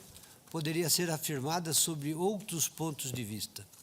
Em outras palavras, seria preciso, a meu ver, sobretudo em sede de mandado de segurança, que o Tribunal de Contas tivesse dados reais que fossem suficientes para convelir a presunção de dependência, que emanava, em primeiro lugar, da decisão judicial, em segundo lugar, do dado mencionado nos autos pelo eminente relator, de que essa guarda foi atribuída aos avós, em termos de fato, muito antes da sua formalização judicial, no sentido de que, portanto, aquilo que vinha invocado pelo tribunal, ainda que de modo não muito claro, que seria a possibilidade de uma fraude contra o erário, mediante um expediente malicioso dos pais e dos avós, não ser caso de caracterização. Isto é, não vejo nenhum elemento que pudesse configurar esta situação, que no fundo foi o que motivou essa decisão da maioria do tribunal. Razão porque, com o devido respeito, senhor presidente, eu, lamentando muito divergir mais uma vez, mas neste caso eu vou denegar a ordem. Ministro Gilmar Mendes. Senhor presidente, A excelência concede. Denegar a ordem do Tribunal de Contas, isso Tá bom. Senhor presidente, também eu pedindo vênias àqueles que militam na divergência, neste caso eu vou acompanhar o ministro Pertence, tendo em vista as premissas do seu voto e a própria decisão que o tribunal adotou, entendendo possível acautelar em sede de... Denegou a ordem. Parece que quem tinha que fazer prova pré-constituída era o Tribunal de Contas. Exatamente, para poder sustentar a sua cautelar. Sim, ele se funda numa auditoria. Eu não vou examinar a auditoria do Tribunal de Contas aqui. e reservando-me para me pronunciar se, eventualmente, a decisão de mérito do TCU vier a ser impugnada perante esta Corte. Ministro Marco Aurélio, vota Vossa Excelência. O ministro Marco Aurélio já votou. Vossa Excelência concede. A divergência aberta. Proclamo o resultado. O tribunal, por maioria, denegou a ordem de mandado de segurança, vencidos os ministros Marco Aurélio e César Peluso, que a concediam. Senhores ministros, fazemos um intervalo de 20 minutos.